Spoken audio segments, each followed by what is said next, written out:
Deuce McAllister on WWL Radio. The Saints offense wants things to get better. Stars have to play like stars.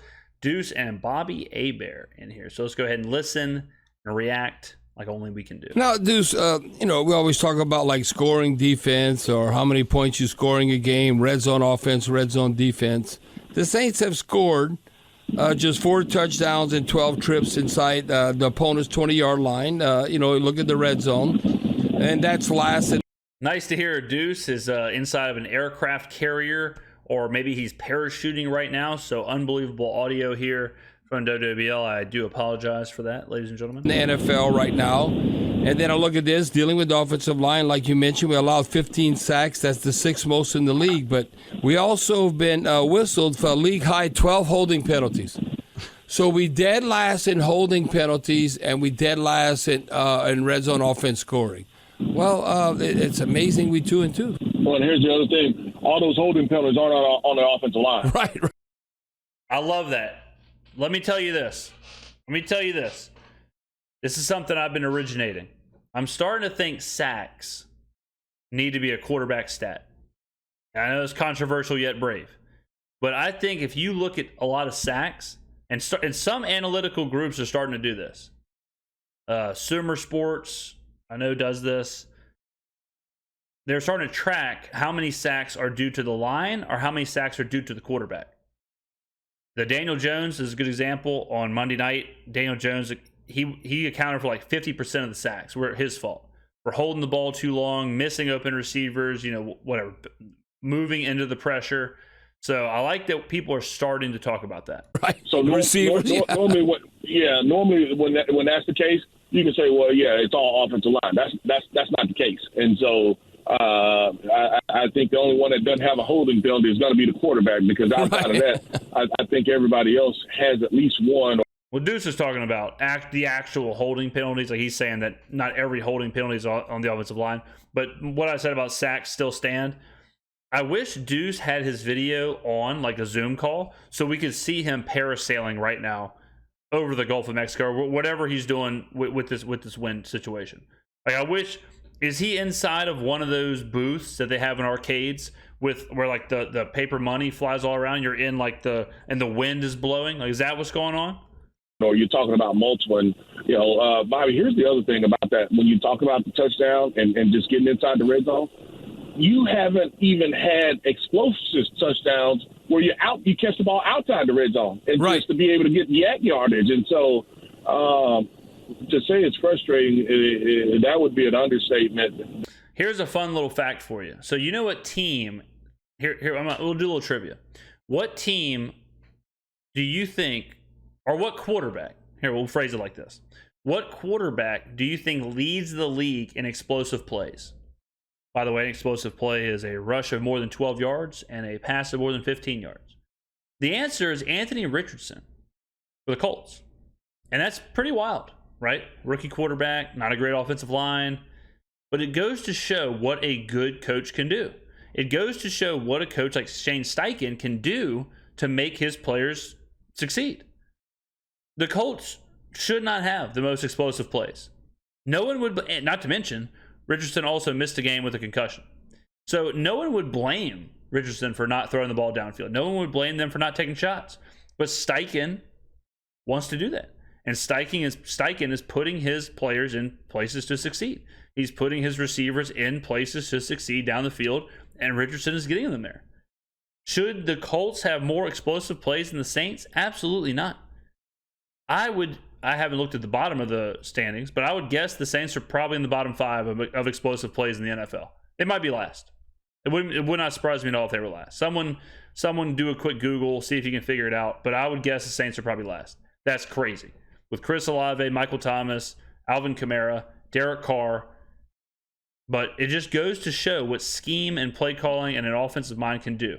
They've got to play better. I know the gripe is OC. That's a part of it. I mean, but at the end of the day, when do the players have to take some responsibility as well? I mean, at some point, it's got to be on the players as well. And so, man, I'm hoping they can get it together, and I'm hoping that it's a snowball effect when you talk about getting it together, where it's just like Bobby, you remember we only had 4 touchdowns. You got 4 this game alone, and so here's what makes me nervous about the player side of it. If you say like the players have to take some responsibility, what are the players not doing? Because if we say the players are this bad, that's just hard for me to believe. It's hard for me to believe that the players can be underperforming this poorly to where the Saints can be one of the worst offenses in the NFL. Because I've seen these players play really well. I've seen Chris Olave be super dynamic and be a superstar. I've seen Michael Thomas be Offensive Player of the Year. I've seen Alvin Kamara be one of the top 5, top 10 running backs in the NFL. I've seen that. So have they all just regressed that much? Have they regressed that much? Are they underperforming that much? Because if that's the case, we have a bigger problem.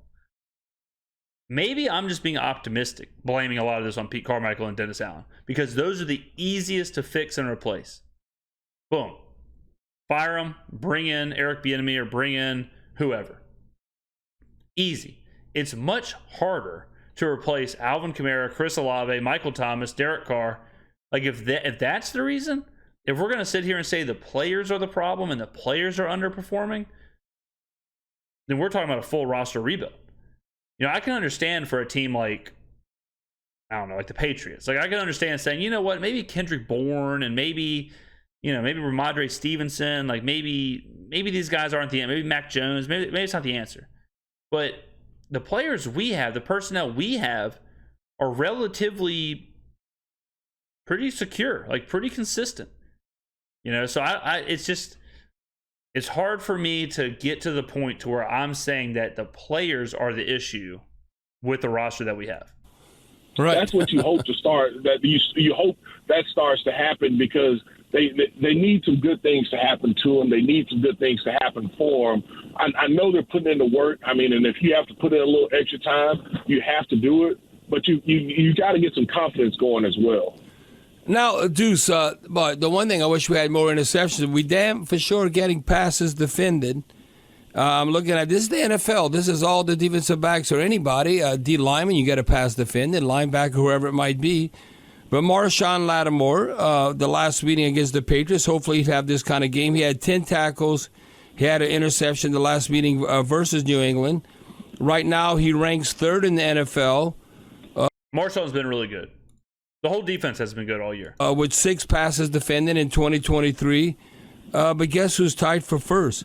Alante Taylor and Isaac Gatem. They rank with 7 passes defended. We got 3 out of the top 4 DBs in the whole National Football League that are knocking passes down. Now, I hope we get interceptions, but I thought that was interesting. Out of all the defensive backs on all the teams, the Saints, out of the top 4, we have 3 of them.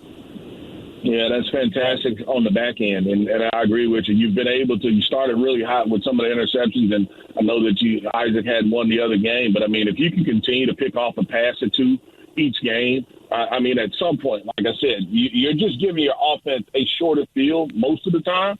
But at some point, that's got to turn into points. I mean, to me, I almost feel like it'd be an easy way out. This is a weird way of looking at it, but like if we got to pick and set up our offense on like the 5 or 6 and they punched one in, that's almost like, I don't know. It's almost, I want to see the offense score on their own. Like I want to see the offense prove they can do it. I want to see a drive. I want to see first downs. I want to see them push the ball. I don't want to see them handed like, okay, the interception, we got it to the 10. Now y'all figure it out from the 10. You know, I want to see like, I want the result, obviously. I want, interceptions or turnovers for the defense. I want us to win games, but it won't make me any...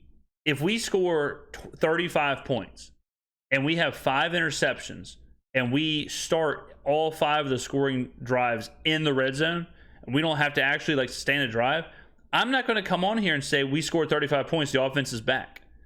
You know, like that. Those are the kind of super hyper-focused results-oriented analysis that I just don't do. I have to see it. There's, and maybe I'm on an island with that. But if we're making Mac Jones fumble and all this stuff, and the offense is just gift wrapped things, I won't feel any better about it, regardless of the score. Because you can't expect the defense to continue to go out there and produce at those levels, and so it's phenomenal that they're getting their hands on the football. I would love for some of those passes defenders to continue to pop up in the air and we pick them off, or they just pick them off clean without having to even pop up in the air. Now, dude, speaking of execution, I think this is what Michael Thomas, we're glad, knock on wood, that he's healthy and coming about. Mm-hmm. And if you look at it, 50-plus receiving. He's been good. I think Thomas has been really good this year. Yards in 10 of his past 11 contests. Now he's looking for 7 games in a row on the road with 5-plus catches. If you look, his only career game now, I'm going back to 17, so that's basically half a dozen years. But he had 5 receptions, 89 yards, only career game versus the Patriots. I definitely would take that. I'm looking at Alvin Kamara. He had 118 scrimmage yards and a touchdown catch in the last meeting versus New England. So I'm looking the way we need to utilize Kamara, as Patrick receiving running back, rushing the football. I just think we need his production. I'm not saying 150, but I think that's fair. If I say 120 to 130, that he's contributing that way. With Michael Thomas having 5 or 6 catches, yeah, I mean, it's hard to even imagine. It's hard to imagine Alvin Kamara having 120 yards. I mean, it really is. You can't even say reception. You can't say I hope he's part of the offense. I hope he's part of the passing game because he had 13 catches last week. I would assume he's probably going to be part of the passing game, but I don't want to see 13 for 33. I want to see Derek Carr really pushing the ball downfield. I'm borderline okay with losing if we push the ball downfield, if we show some life, if we're trying to play football. I would rather that than win 6-0 with 13 catches for 33 yards.